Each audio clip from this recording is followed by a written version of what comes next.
What's up, guys? How y'all doing today? Got the Texans shirt on. Sorry, this game didn't go our way. I definitely thought we were going to beat the Colts, and I didn't see us losing, especially the way we lost. It's heartbreaking. Instead of just recapping that game and then doing a season recap video later on in the week, I decided, let me just do a season recap video today so we can focus on new things and we can, start building and getting ready for next year, because we're going to be back. We're going to be back for sure. But, yeah. Let's go ahead and get into some of the numbers and stuff. I got all my notes here, and let's get into it. So the season started off really rough for us. We were 0-3, but we turned that around, had a 9-game winning streak, and then we lost one, which ultimately put us at 11-5, and we finished atop of the AFC South, so we were AFC South Division champions. We were third seed in the AFC. We were fighting for the second seed for a little while. That's how the schedule shook out for us, you know what I'm saying? Let's get into some stats. Deshaun Watson threw 505 passes. He completed 354 of them. He had 4,165 yards, 26 touchdowns, 9 interceptions. No one else really threw the ball for us, so we're just going to move on to rushing stats. Lamar Miller ran the ball 210 times for 973 yards on the season. He averaged 4.6 yards on those attempts, and he had 5 touchdowns. Alfred Blue ran the ball 150 times. He had 499 yards. He averaged 3.3 yards per attempt, and he had 2 touchdowns. Deshaun Watson ran the ball 99 times. He had 551 yards, and he had 5 touchdowns. Deshaun Watson, the third quarterback ever to pass for 4,000 yards and have 500 rushing yards, so congrats to him.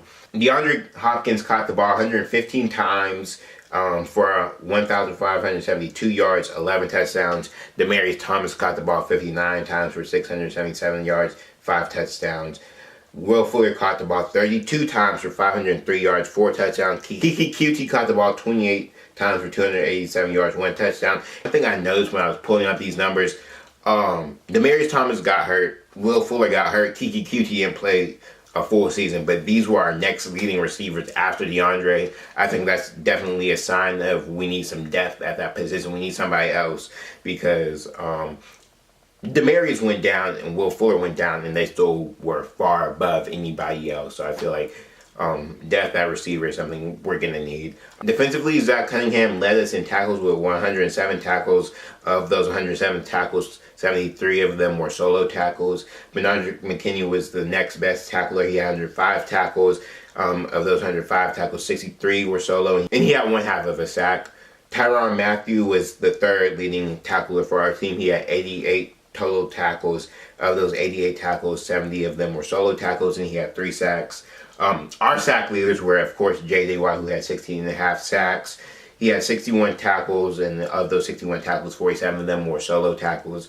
Jadeveon Clowney was our next best sack leader. He had 9 sacks. He had 47 tackles on the season, and of that 47 tackles, 38 of them were solo tackles. Whitney Mercilus was our third best sacker. He had 4 sacks on 39 tackles. 22 of those tackles were solo tackles. Justin Reed and Andre Howell led us in interceptions with 3 each.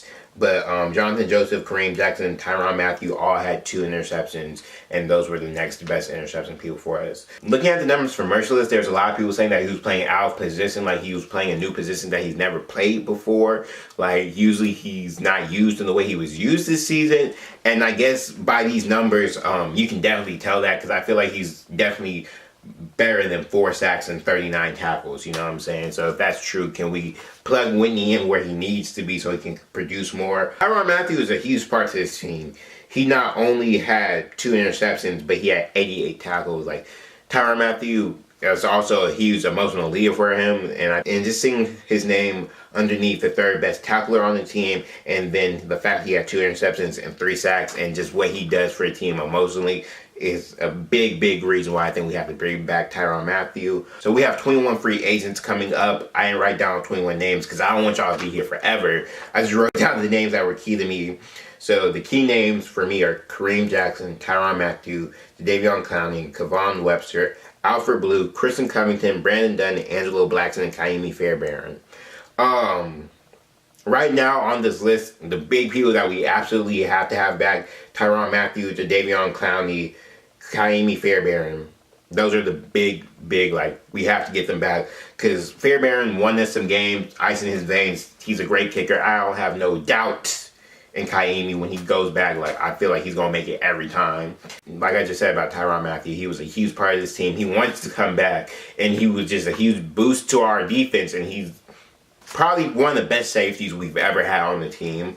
Jadeveon Clowney, I know that he has his penalty problems, but I feel like he's worth it. Like, what Jadeveon Clowney does for us in the game, just that he's out there and people have to be worried about him. Just because he's so dominant and you put him on the other side of J.J. Watt, he's always going to be an issue. So I feel like he's worth it. I just feel like Jadeveon Clowney is worth it, and I heard that we're franchise tagging him.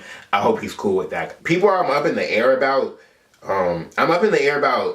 Christian Covington, Brandon Dunn, and Angelo Blackson, because they're all defensive ends.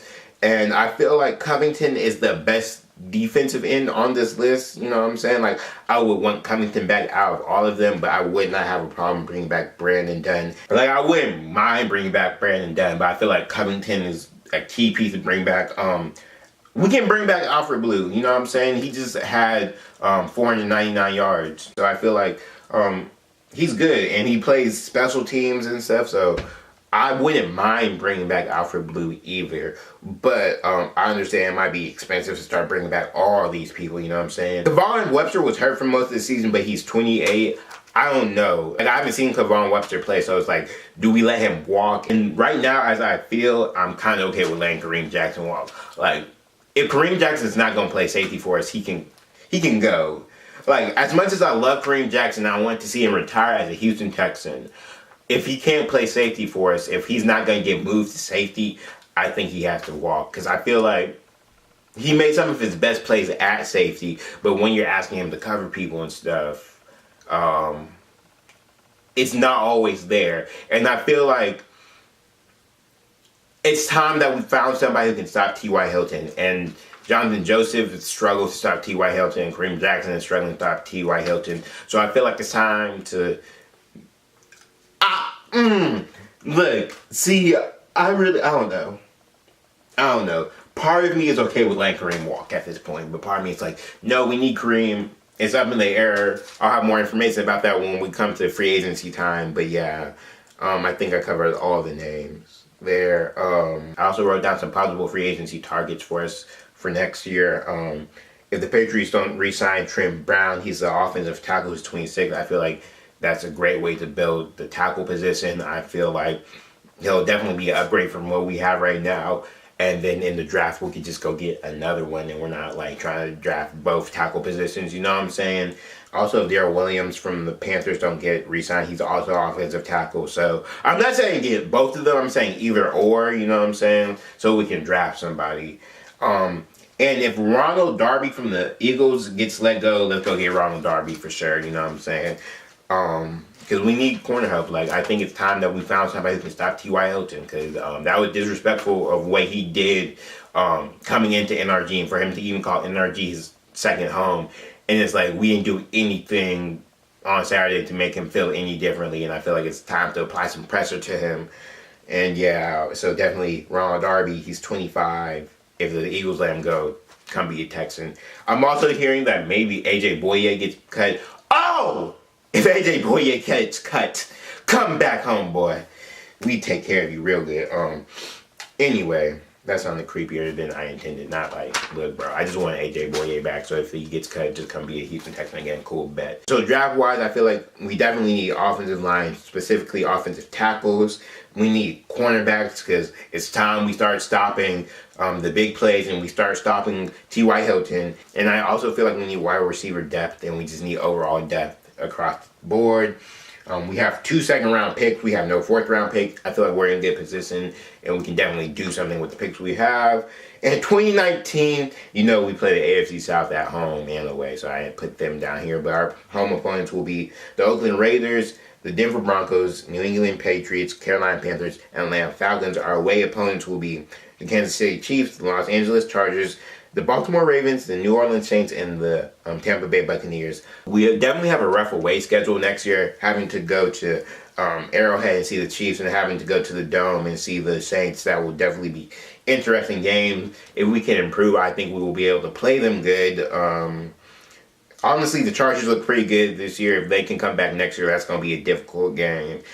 And if Lamar Jackson continues to get better, the Ravens game is going to be hard. So our away schedule to me is a lot harder than our home schedule. I feel like we're competing with the Patriots, so hopefully because we're getting them in Houston, that can be an advantage to us. And yeah, we'll just see what we do next season. I'm excited for next season. I feel like we just need to build and improve. As far as firing anybody, I don't feel like this is the time to fire Bill O'Brien. I feel like Deshaun Watson likes Bill O'Brien, and him and Bill need to just have another season together and just continue to grow and stuff. It was Deshaun's first playoff game, and it just didn't go our way. I just don't feel like right now is the time to call for Bill O'Brien's head. And yeah, man. I hope y'all enjoyed this video. Go ahead, like this video, share this video, comment on the video. Jump down in the comment section and tell me anything you felt about the Texans season. I'm sorry if this video is really long. I don't know. I haven't edited it yet, but I hope it's not super long. But any man, say man, I hope y'all enjoy it. Go ahead, like this video, share this video, comment on the video, subscribe to the channel, show some love to the channel. Year 2019, all 2019. Hey! Y'all stay icy. God above all else, take seriousness. Out.